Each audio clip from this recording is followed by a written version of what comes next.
بسم اللہ الرحمن الرحیم۔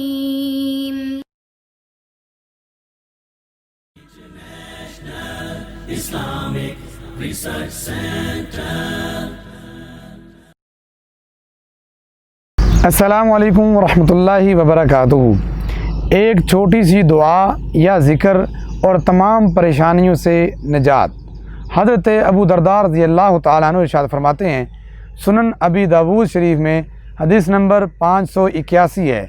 آپ علیہ الصلوۃ والسلام نے فرمایا، سورۃ التوبہ کی آخری آیت مبارکہ جو آیت نمبر 129 ہے، جو بھی آدمی اسے صبح کو اور شام کو 7 مرتبہ پڑھتا ہے، وہ کیا ہے؟ قل حسبی اللہ لا الہ الا ہو علیہ توکلت وہو رب العرش العظیم۔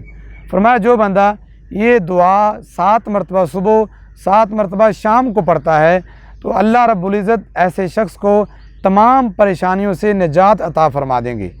آئیے جھوٹے تعویذات، کڑے، منکے اور انگوٹھیاں، ان سے بچیے اور اللہ رب العزت کے قرآن کو شفا سمجھتے ہوئے صدقے دل سے اس آیت کا ورد کیجیے۔